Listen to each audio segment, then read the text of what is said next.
Boa noite, nós estamos ao vivo. Se tiver alguém puder já ir verificando para mim se o áudio tá legal.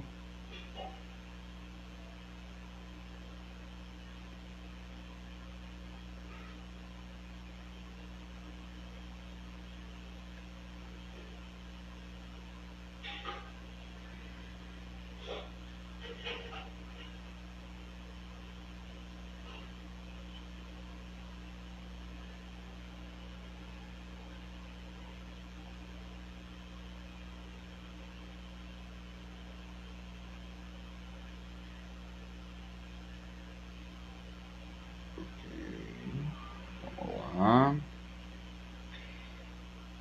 Apanhando um pouquinho.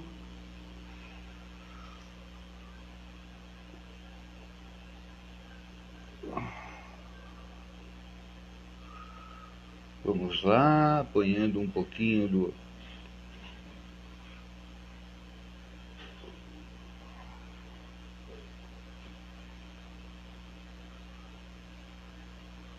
telefone.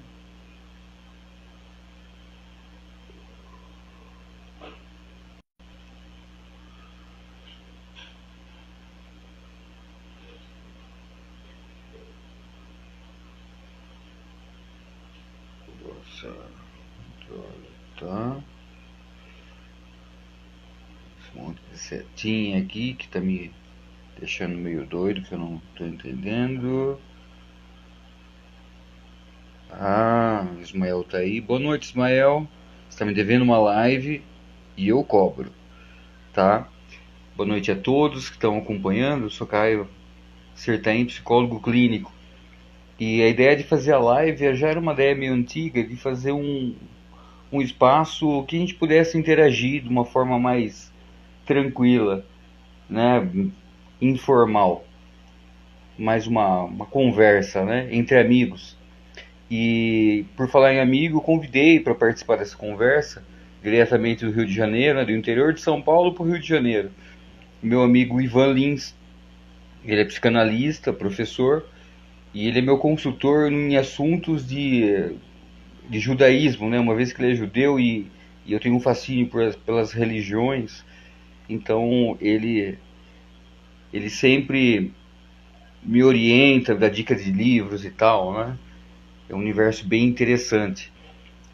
E, e a ideia, conversando com ele semana passada, a ideia foi trazer um assunto bem interessante sobre um fenômeno que acontece muito na nossa sociedade, onde as pessoas aparentemente parece que não tem muitos limites, né? No popular, as pessoas acabam apertando o botão de foda-se para qualquer coisa, sem pensar nas consequências. Mas para se perguntar o que ocorre esse, por que ocorre esse fenômeno? Hum, tem muita coisa interessante aí, né? E a ideia é levar um conteúdo agradável, responder algumas perguntas, sem muito psicologismos, né?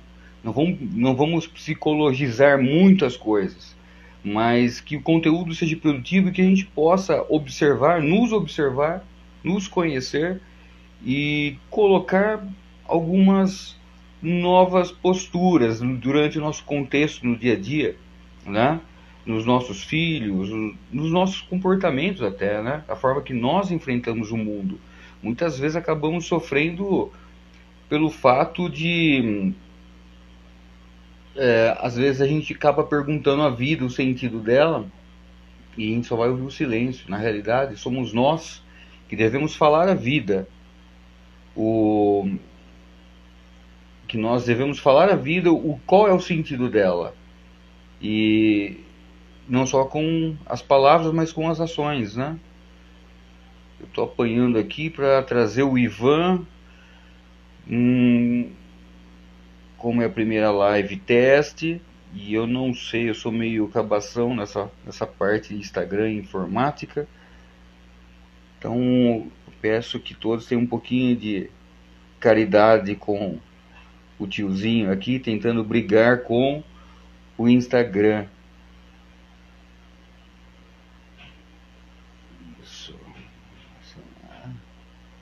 Vamos lá.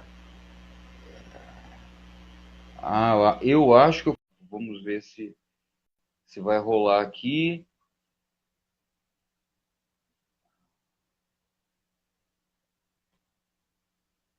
Então, por enquanto, Ivan. Eu acho que agora foi. Tá me ouvindo, Ivan? Boa noite.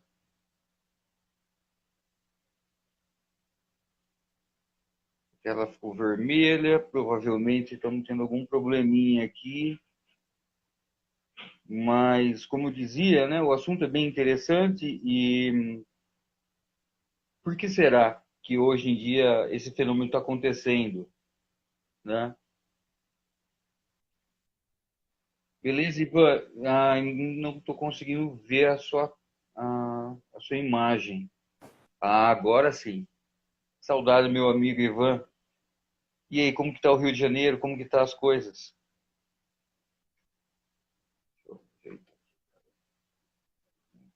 Tá me ouvindo bem? Tô te vendo, mas não fala alguma coisa.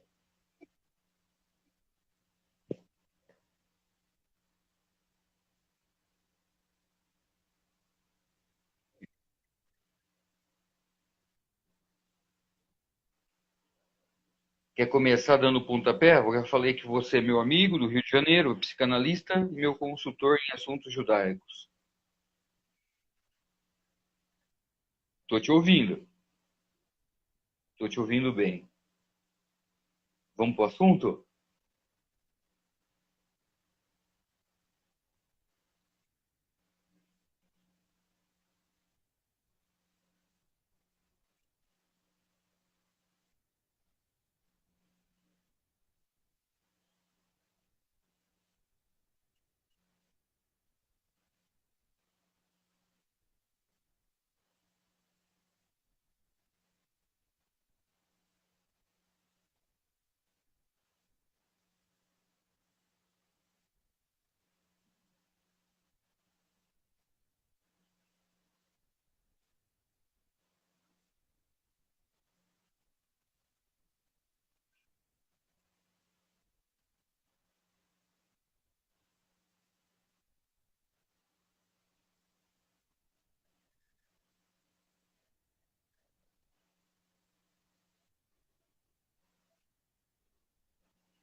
Tá bem instável sua conexão, viu, Ivan? Tá dando umas cortadinhas.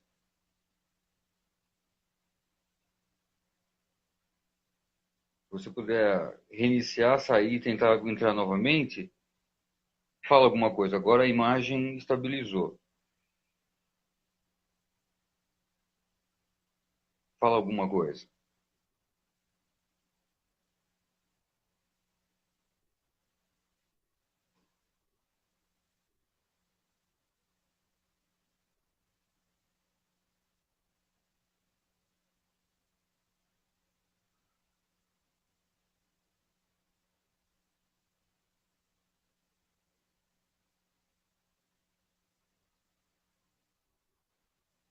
A conexão está bem ruim, Ivan. Eu peço para você saia e retorne novamente ao nosso papo, porque ela tá ruim a conexão. Perfeito. É interessante o que o Ivan estava comentando, que se a gente olhar pelos aspectos assim, freudianos da coisa, né, o indivíduo nessa fase de desenvolvimento, ele pega aquela referência do lar, né? Então a mãe ainda tem aquela simbologia do sagrado, né, do acolhimento e etc. E o pai, na realidade, tem aquela função de determinar os limites, né? Então, a construção que a criança vai desenvolvendo de certo e errado é justamente nessa figura paterna. Não necessariamente, né, existem hoje inúmeras pessoas que defendem que essa figura paterna não necessariamente precisa ser do pai biológico, dessa figura masculina, mas algo que represente isso. E, no entanto, um fenômeno que a gente tem, pelo menos eu tenho me deparado muito no consultório, principalmente nas mulheres. As mulheres que, com medo do certo abandono de experiências mal elaboradas e relacionamentos anteriores, fica numa busca constante de encontrar um parceiro, seja ele qual for. O problema é que quando essa carência fala muito mais alto que a razão, fica nessa troca de padrastos. E um fenômeno que a gente está vendo, principalmente nessa geração de adolescentes, que é muito evidente, é justamente isso. Os efeitos que essa rotatividade de padrastos está acontecendo. Né? E, querendo ou não, fica vamos dizer assim, uma visão, essa visão paterna fica muito diluída. E aí encontramos pessoas, né, jovens adultos, que acabam, por exemplo, não tendo limites e não medindo as consequências, né? Um funcionamento quase, vamos dizer assim, patológico da coisa, né? E no outro lado da moeda tem aquelas pessoas que precisam dessa figura, né, de autoridade, né? Então precisa de obedecer, uma entidade maior que faça essa figura do pai, né? E vamos ver se o Ivan consegue entrar novamente, para até ele me ajudar na construção desse raciocínio. Tá?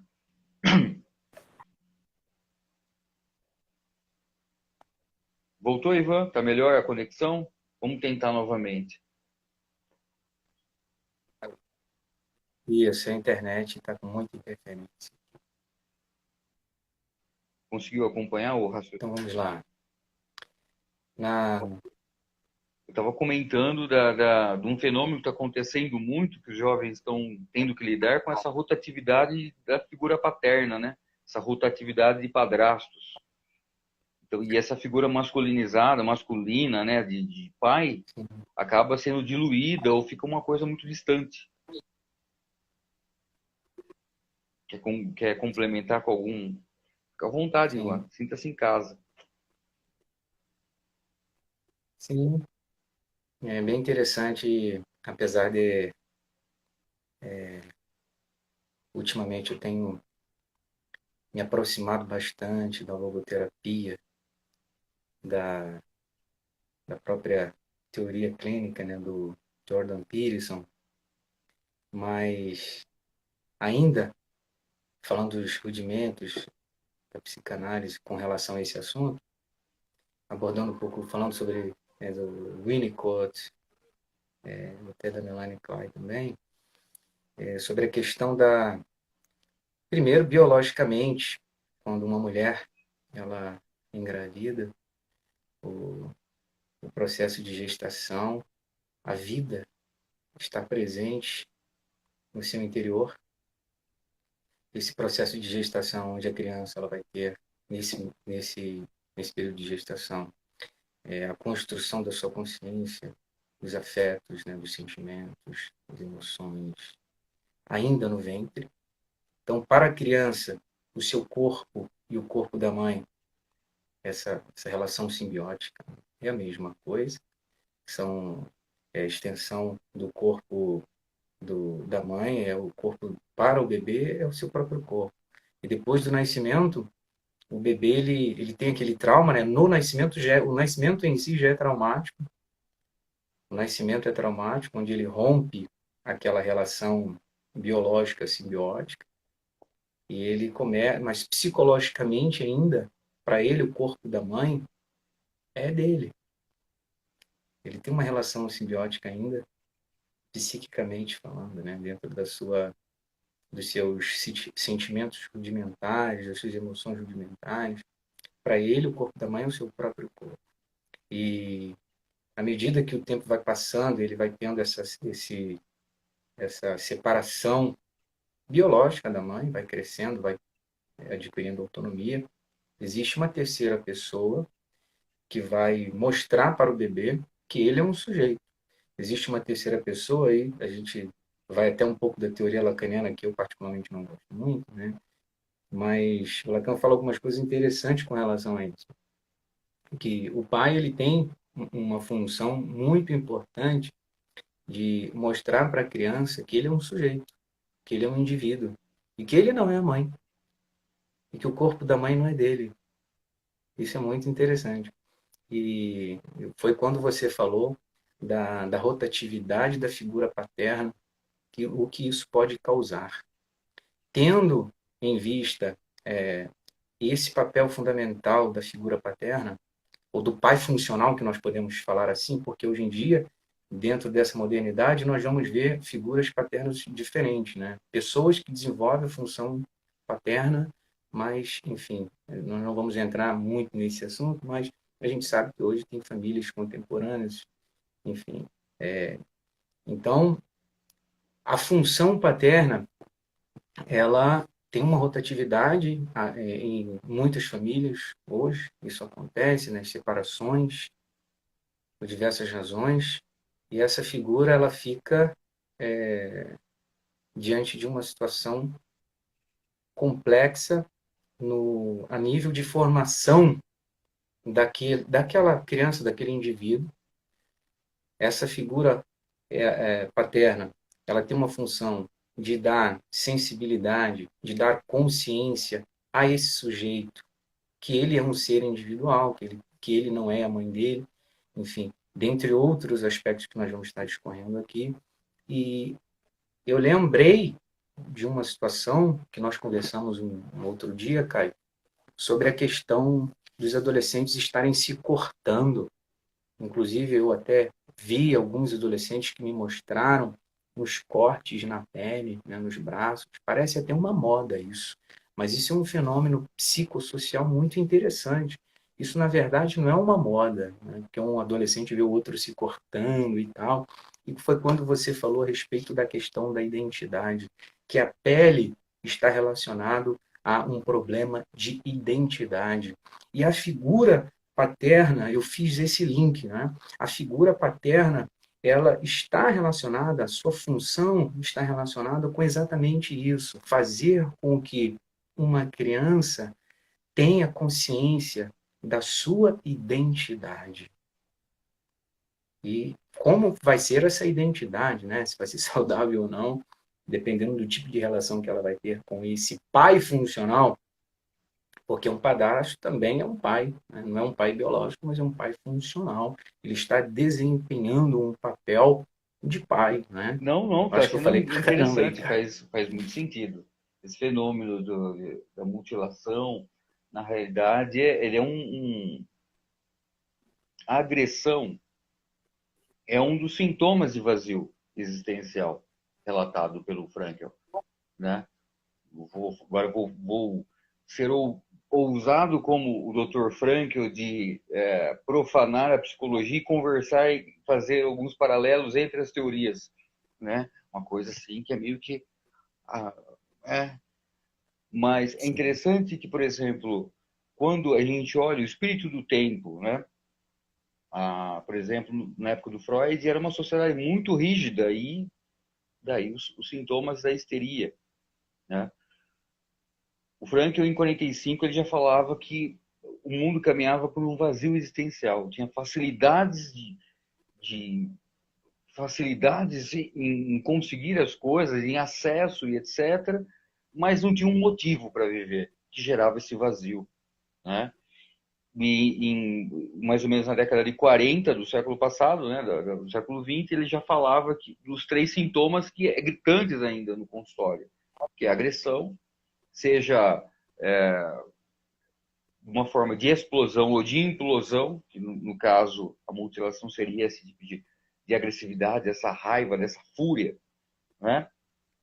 As adicções e a depressão, né? As adicções, problemas com drogas e comportamentos obsessivos compulsivos, né? Como compra, sexo e etc., né?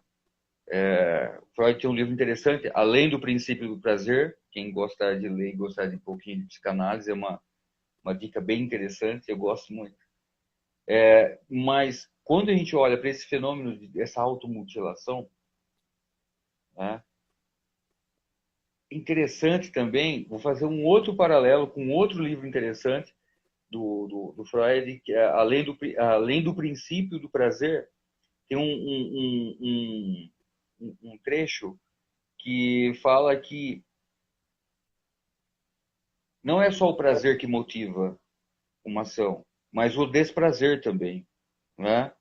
Então, muitas vezes, o sofrer está muito associado com alguns fragmentos do que representa a vida real, né? Aquela coisa assim, isso aqui é vida, isso aqui é, né? Isso aqui é realidade, sabe aquela coisa de beliscar para ver se não está dormindo? É mais ou menos essa mesma analogia, vamos dizer assim. Sim. Lembrando que na adolescência é um episódio assim traumatizante. Eu gosto, por exemplo, eu citei aí, eu fiz uma confidência que você é meu consultor em assuntos judaicos, mas eu vou pegar um paralelo bem interessante. O Éden, né? A figura do Adão e Eva no jardim do Éden é um simbolismo da infância. No entanto, quando eles são expulsos do Éden, é como se fosse esse processo da vida adulta. É traumatizante, agora eles têm que caçar para comer, eles vão sofrer, etc. Enquanto isso, eles estavam no jardim. Simplesmente assim, como uma criança, né? Levanta, assiste o desenho, vai jogar bola, empina a pipa e assim por diante, né? Não tem aquela responsabilidade de uma vida adulta. No entanto, esse processo de transição que geralmente é conflitante e, em tese, acontece na adolescência, porque eu não sou mais criança, mas eu ainda não sou adulto. Sou cobrado em algumas coisas como um adulto, mas eu não posso fazer outras coisas porque eu ainda sou criança. Muito, muito confuso isso, né? Um fenômeno bem comum é, por exemplo, assim, adultos infantilizados, Sim. né? Recentemente eu vi algumas pesquisas que antes a psicologia ela interpretava, por exemplo, dos 10 aos 20 anos aproximadamente como adolescência. Hoje estão ampliando aos 25 a adolescência, por causa dessa maturidade que está, vamos dizer Sim, assim, está sim, tardia, exatamente. né? E, por um lado, a gente vê no consultório homens que entram, se envolvem no relacionamento, casam-se, etc., mas ainda não têm aquela maturidade dessa nova figura, né? Do homem da casa, do alfa, do cara que protege, né? Do homem da casa, aquela coisa, sabe? Tipo, Sim. tem um barulho às 3 da manhã, quem vai? É você que vai, meu amigo. Não é essa mulher que vai. Tipo, vai ser um rato, quem vai? É você que vai, aquelas coisas assim, né? Você que tem que resolver, né? Chamar a responsabilidade. Exatamente. No entanto, tem muitas queixas no sentido por exemplo, um adulto com comportamentos infantilizados. Interessante fazer analogia de novo ao Éden, né? Eva, quando come o fruto e ela desperta, o que ela faz? Ela desperta o Adão. Nenhuma mulher desperta, e as mulheres elas tendem a amadurecer um pouquinho mais, salvo algumas exceções que eu já vou tocar no assunto. Elas querem um cara que trinque com elas, que corram com elas, que, né, que queiram construir algo com elas, né? E o cara ainda muitas vezes ainda, né, tem o clubezinho ainda dos hobbies de, como fala, de uma vida de solteiro. E a mulher lá, tipo, viu, e eu, Sim. né? E esse conflito é muito comum no consultório. E, no entanto, tem as mulheres, né? Que se apegam a esse vislumbre do Éden eterno, e não é, né? Não sei se você lembra, mas aqui na minha região onde eu moro, Ivan, na época que estourou o funk, começou a vir e tal, nada contra, né? Nem a favor também. Cada um ouça o que quiser. Não, né? No entanto, tinha umas expressões assim que as gurias falavam assim: Nossa, eu sou novinha. Isso dava a entender que te podia fazer qualquer coisa, né? Se relacionar com qualquer um, né? Né? Colocar os filhos no mundo, mas aí quem fazia essa função, esse ambiente que o Winnicott fala, né? Essa figura materna, depois era a avó. Né? Ela Sim, sacrificava uma vida adulta, mas ao mesmo tempo também sacrificava essa experiência, esse vínculo, né? E aí nós temos essa geração sim, que está perdida. Não tem aquela referência, né? Daquele amor acolhedor da mãe, porque muitas vezes o ambiente, né? Às vezes mãe tem que fazer função de mãe e pai, né? Às vezes no momento que é acolher, dar o exatamente. carinho, tá no limite, né? Essa é a questão. Sim. Interessante, Caio, que diante da função do pai, né, lá na visão da psicanálise, a visão de promover a consciência, da construção da identidade, da construção do sujeito, para dizer à criança: você não é a sua mãe, você tem uma identidade, você é um ser. Essa interferência nessa relação simbiótica do pai, conforme tu falou então, sobre a questão do homem que não tem um comportamento de homem, mas ainda tem um comportamento de menino, né? Aquele comportamento de menino em que a mulher vai necessitar, em algum momento, de uma interferência dele, vai precisar da função de marido, de esposo, de homem, em determinado momento, e ele vai permanecer ainda num estado de dependente da mãe, porque aquela relação simbiótica dele não teve uma interferência suficientemente boa para que ele construísse uma identidade própria, para que ele construísse a consciência que ele é um ser diferente, que ele não é a sua própria mãe e que ele tem a sua própria identidade.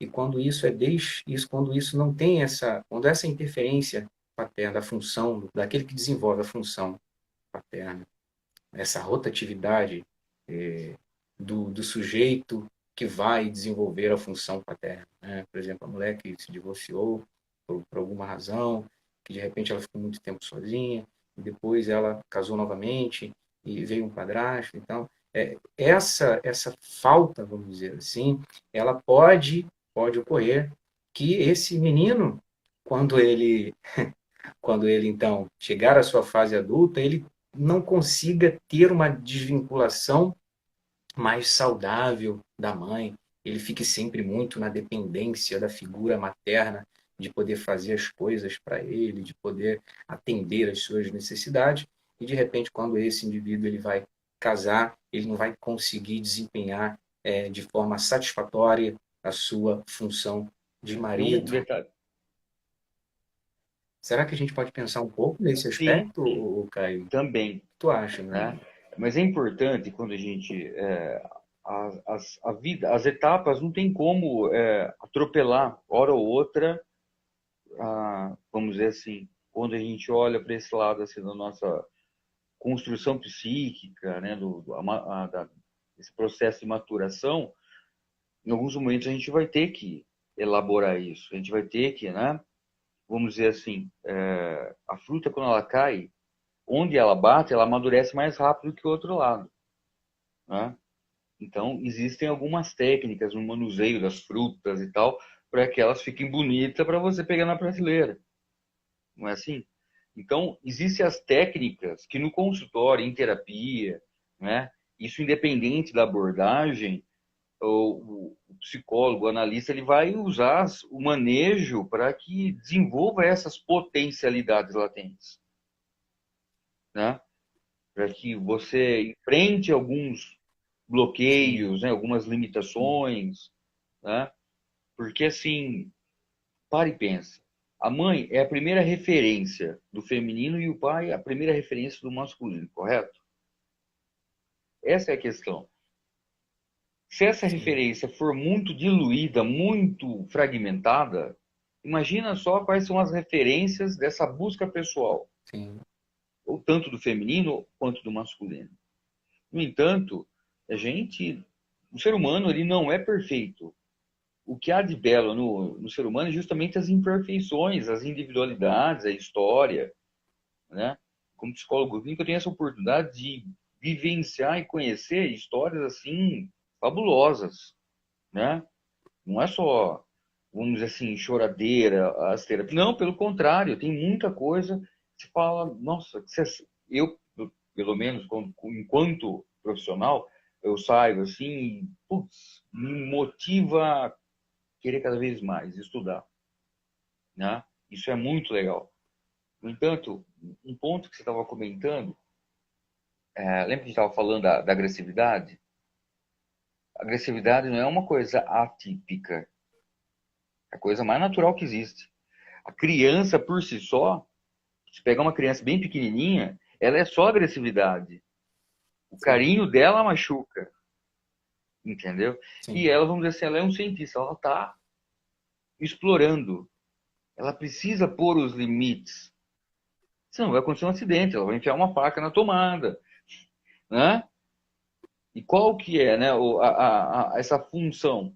Porque a função dos pais não é só simplesmente proteger. Vamos tentar imaginar, abranger, sair um pouquinho até da psicologia, tentar olhar outras espécies da fisiologia e tal, né? Da fauna e tal.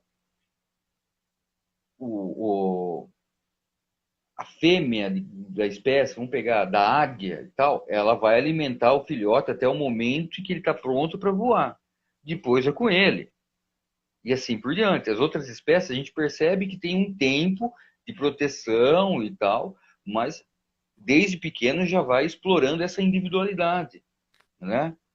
Em suma, nós, como pais, precisamos preparar o filho, os filhos, entendeu? Para a vida real. Essa é a questão. Claro, como pai, como mãe, a gente ama e etc. Só que às vezes, essa tem questão de tentar reforçar, não, você pode bem, ah, não, ele pode, e etc. Você é lindo, você é maravilhoso, você é especial. Sim, você é especial. Mas a vida real, só isso não basta. Só isso não basta, né? Você tem que fazer por onde, né? Você citou o Jordan Peterson, ele fala o quê? Que a vida é o caos. Essa é a realidade. Queira eu, queira eu goste ou não, a vida real, ela se impõe. Ou eu me adapto, ou eu vou sofrer, né? sim, Como chama aquele cara lá sim. da Evolução lá, esqueci o nome dele, o Perfeito. Charles Darwin, Isso.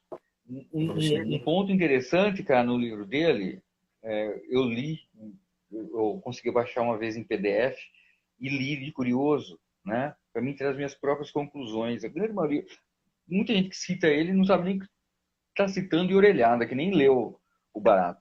Mas um ponto interessante é o seguinte: não é o mais forte, não é o mais rápido, não é a espécie que ela tem uma certa vantagem, é aquela que se adapta melhor ao ambiente. Essa é a questão, né? Sim, sim, E essa é uma provocação para nossa sim, conversa. Será que eu, como sim, pai, estou sim. estimulando essas potencialidades para meu filho se adaptar segundo as virtudes, as qualidades, as fragilidades dele, para o ambiente que espera ele na vida adulta? Essa é a questão. Sim. Essa questão é bem interessante porque, diante de diversos fenômenos que têm ocorrido na nossa civilização, de transformação da sociedade, as famílias, configuração familiar, tem sofrido várias transformações. Nós podemos perceber uma crise da identidade do pai. Então, a figura paterna tem sido pelo fenômeno social, né, antropológico, de, da sociedade ocidental, né, especificamente, essa figura, independente de movimentos sociais ou movimentos políticos feministas, independente disso, há um fenômeno que ocorre na própria na configuração das famílias sobre essa questão da identidade do pai. O pai acaba sendo praticamente, de alguma forma, em algum, em algum momento, uma figura muito descartável, vamos dizer assim. Né? E a figura da mãe acaba sendo muito mais exaltada como figura principal, figura mais importante. É um fenômeno social, antropológico, né? Um fenômeno da psicologia social que a gente precisa pensar, precisa olhar isso com carinho, fazer as nossas análises. E isso vai acarretar algumas consequências, certo, Caio? E uma dessas consequências é é o tema desta nossa conversa aqui, Um Mundo Sem Limites. Né? Porque eu vou voltar lá, eu deixo você com a logoterapia e vou um pouquinho na psicanálise para a gente tentar fazer esse encontro. Eu acho isso muito legal, porque você é especialista na logoterapia, né? E a gente vai fazendo esse paralelo aqui. Então, na psicanálise, o pai tem essa função de criar essa noção da ética, da moral, do, do superego, né? Aquilo que Freud chama de superego. Através da interferência na relação da mãe e bebê, tem a questão do complexo de Édipo. O bebê ele ama a mãe, ele acha que a mãe é dele, ele quer possuir a mãe, o filho, né, a criança, ele quer possuir a mãe, ele acha que a mãe é dele. E o pai vem interferindo, opa, ela é minha. Então você tem que buscar sua própria identidade, você tem que se transformar em um homem e depois buscar a sua própria esposa. Então, e tem a questão dos limites, né? A mãe vai dar o carinho, vai construir o amor, vai construir todas as questões emocionais, enfim, vai ensinar o filho a amar. Essa é a função de uma mãe suficientemente boa. E o pai vai construir nele a fortaleza, vai construir nele as questões relacionadas ao respeito, aos limites, né, a ética e tal. E quando se tem uma deficiência nesse aspecto da figura funcional de pai, né, pode-se dizer, alguém pode se questionar, mas a mãe ela também não faz isso, ela não vai dar limite ao filho, ela não pode desenvolver essa função também diante de uma ausência do pai. Claro que pode, mas tem outras questões além disso. Né? Então, diante dessa configuração familiar de muita ausência paterna, de homens que são também muito irresponsáveis, não assumem seus próprios filhos, não assumem construir a sua própria família, fazem filhos e vão embora e não querem, enfim, ficar com aquela mulher que ele engravidou, etc. Enfim, tem essas questões, né, da responsabilidade. Então, vários fenômenos sociais eles vão ocorrer pelos quais a família ela vai ter esta deficiência da função paterna, que um tio também pode desenvolver uma função paterna, né? Uma outra pessoa, enfim. Então, nós temos um problema aí. Isso vai gerar várias consequências. Eu gostaria que você falasse depois, de repente, quais são, dá alguns exemplos de quais consequências pode, podem ocorrer com essa falta do pai, né, com a falta do pai.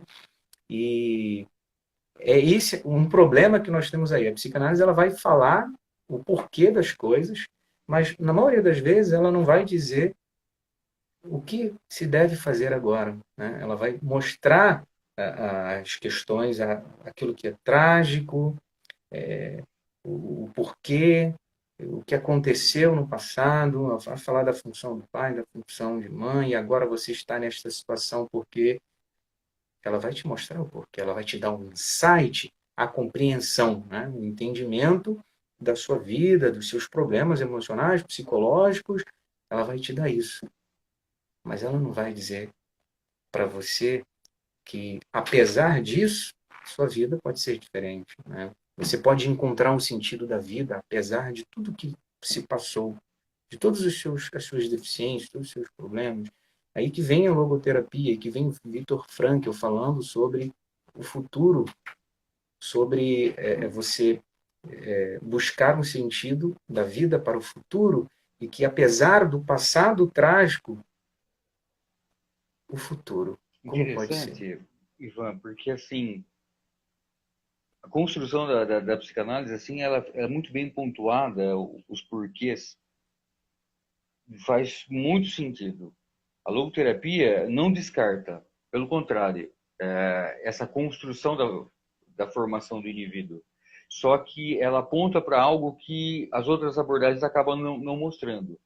Por exemplo, enquanto a psicanálise fala do inconsciente, do id, etc., a logoterapia ela fala do inconsciente um pouco mais abrangente, né? Que vai ao nível espiritual. E nisso a logoterapia acaba até conversando um pouco com a TCC quando fala sobre algumas crenças que nós temos, né? Por exemplo, isso eu vou comentar alguns casos assim que geralmente eu acabo encontrando no consultório, tá? Por exemplo, a pessoa ela teve uma guria, uma garota, teve uma figura paterna muito fragmentada, né? Passou por algumas experiências assim de rotatividade de padrastos, etc. Assistiu de perto o quanto essa busca desesperada da mãe num parceiro idealizado. Aí o que acontece? Ela desenvolve uma crença inconsciente que, nenhum homem presta. 2, ela só vai ser feliz quando encontrar um parceiro ideal. Por quê? Porque a mãe ela é infeliz porque não encontrou o parceiro. Percebe? Então veja bem, trabalhar essas crenças, né? E começar a trabalhar os porquês, começar a desconstruir, né? Tipo, não faz muito sentido. Uma vez, porque assim, quando a gente fala em crenças, tem a crença, correto? Suponhamos, o Ivan é judeu. Sim. Ponto. Vou dar o exemplo do Ivan. Então, como judeu, tem alguns paradigmas, alguns dogmas básicos que todo judeu, né, a visão espiritual está bem amarradinho. No entanto, as experiências do Ivan no dia a dia desenvolveu algumas crenças, assim, vamos dizer, crenças populares que acabaram impregnando como aquele paralelo entre as crenças e o popular, as crendices, vamos dizer assim, que não tem nada a ver com o que ele acredita, mas no fundo ele é movido em algumas situações por aquilo ali. Estou dando um exemplo bem tosco para a gente entender mais ou menos o que é a crença da pessoa e o que é a crença inconsciente da pessoa, que muitas vezes limita, cria alguns bloqueios, né? Um exemplo bobo.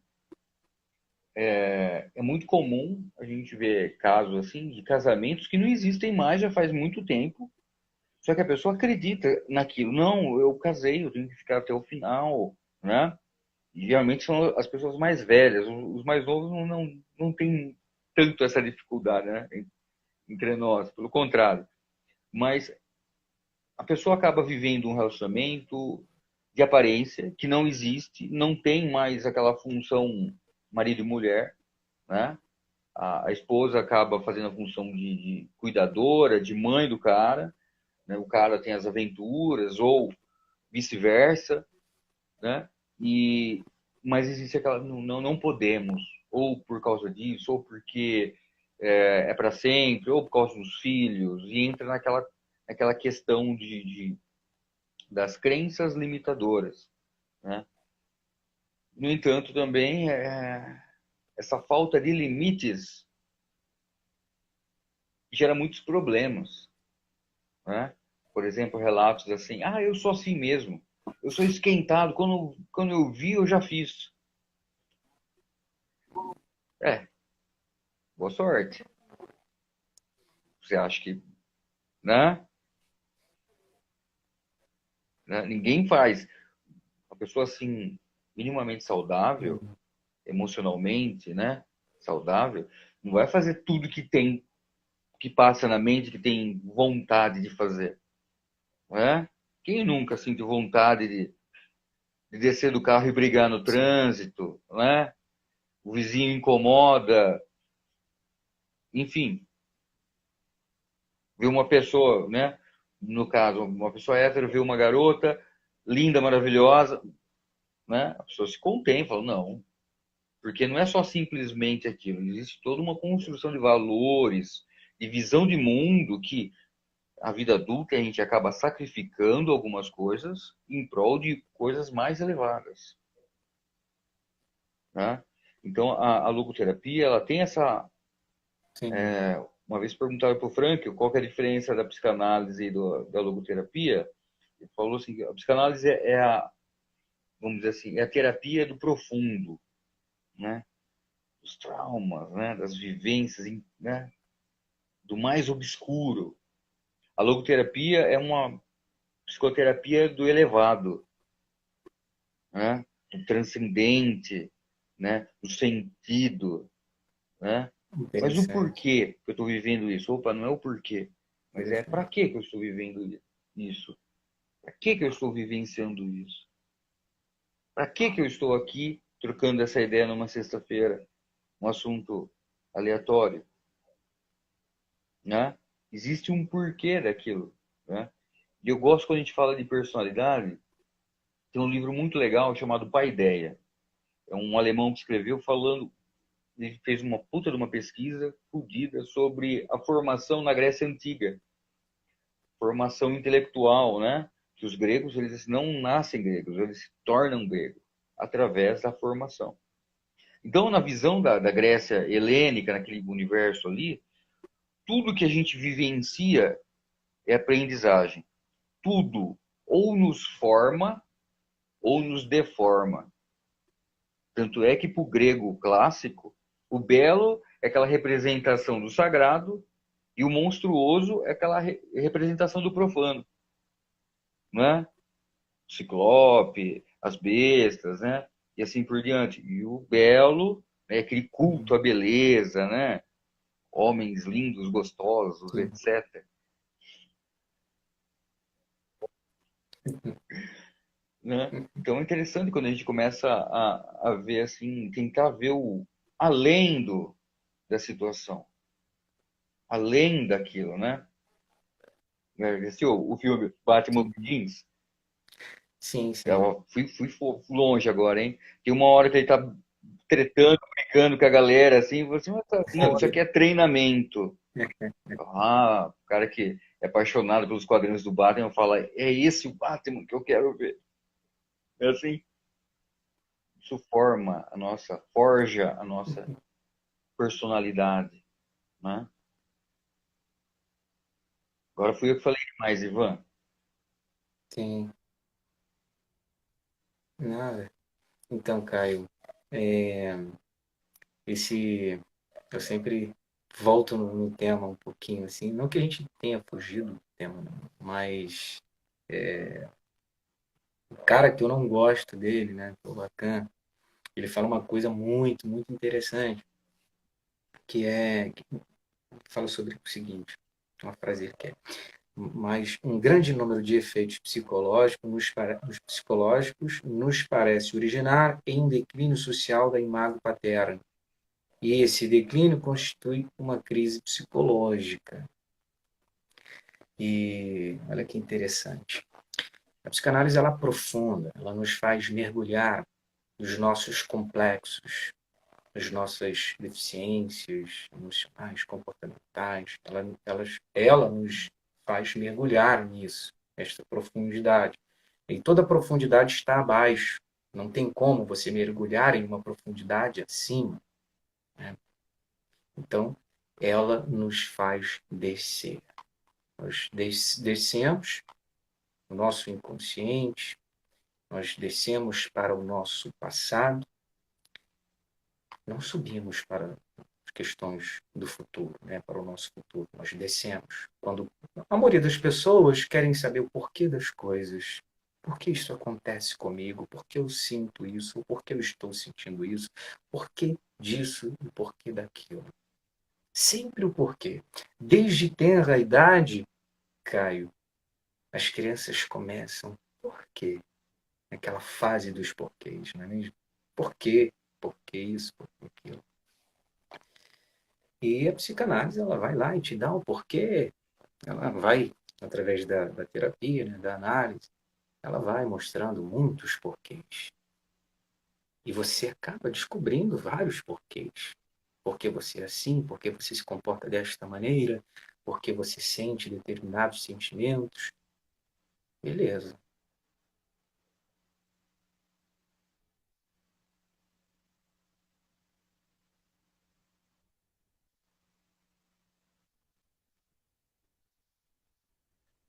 As coisas, elas vão permanecer do mesmo jeito. Porque você só quer saber o porquê.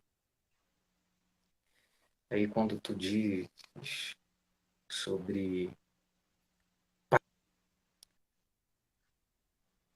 enfatizas a transcendência, o transcender, o subir, o se elevar. Isto é o máximo, isto é espetacular.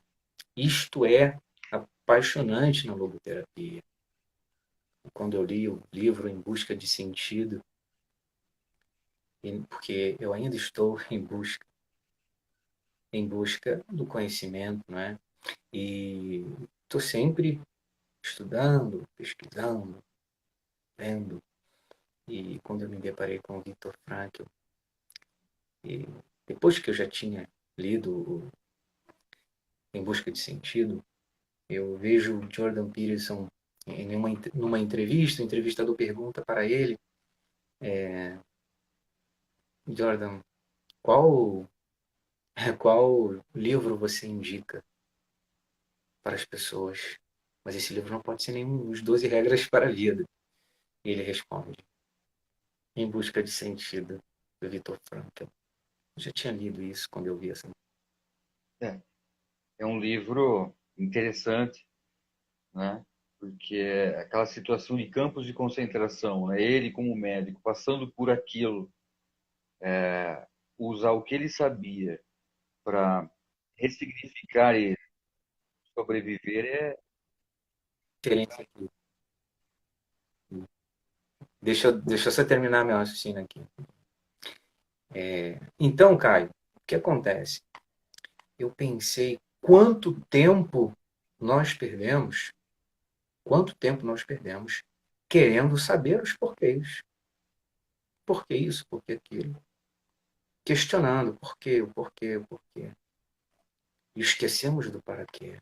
Queremos mergulhar nas profundidades da nossa inconsciência, dos nossos complexos, nossas neuroses, para saber o porquê das coisas. Só que esses porquês, ao saber, na verdade, eles não irão mudar em nada a saber. Mas quando vem Viktor Frankl, vem a logoterapia e diz: olhe para cima, olhe para o futuro, se eleve, porque a vida é muito corrida, o tempo passa muito rápido e nós ficamos perdendo tempo em buscar os porquês, sendo que a nossa vida precisa, na verdade, de buscar o sentido, buscar a elevação, buscar a transcendência. E isto é apaixonante em Viktor Frankl. Buscar a transcendência. Por isso ele fala do homem, o homem é um ser não apenas bio, psíquico e espiritual. E quando nós, perfeito. como seres humanos, essa parte biológica, né, e essa parte psicológica,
Eu vou até fazer uma colocação. O pessoal está reclamando que está dando umas picotadas no seu áudio, tá?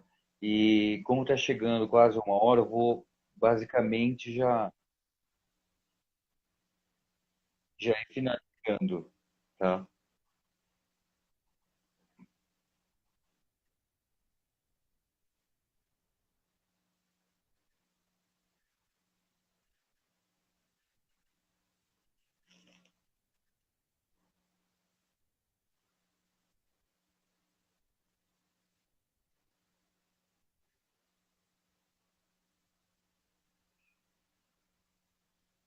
Eu costumo dizer que muitas vezes a gente está tão preocupado como que vai acabar o filme, quem que é o vilão, quem que é o mocinho, quem que está fazendo as coisas. E o filme, sabe quando a gente está assistindo um filme legal e tem uma pessoa chata que fica perguntando as coisas assim, nossa, mas ele vai ficar com a moça? Ah, ele vai morrer? Ah, não vai, sabe? O filme é a sua vida, a vida, o problema, né? E como todo filme, tem momentos assim que são mais tensos, tem momentos que são mais leves, então, né? O problema é que nós muitas vezes fazemos o papel desse cara chato. Ficamos perguntando qual é o sentido da vida? E Deus olha pra gente assim, comendo pipoca e fala: Meu, assiste, vive, cara. E muitas vezes a gente fica enchendo o saco, querendo spoiler, né? Qual é o sentido da minha vida? Vivencia cada momento. Se você está vivenciando um momento difícil, existe um porquê você está vivenciando. Por que que, né? Dentro de várias questões e visões religiosas diversas, em algumas coisas são bem interessantes, que é necessário vivenciar algo para aprender algo, para evoluir, para transcender, né? Então, se você está vivendo, eu gosto de uma frase dos Alcoólicos Anônimos que diz o seguinte: eu estou onde eu deveria estar. Queria finalizar a nossa live com essa reflexão. Eu estou onde eu deveria estar, né? E se eu não encontrei um sentido no que eu estou vivendo, você tem uma missão. Encontre, procure. O segredo é estar em busca. Boa noite, bom final de semana a todos.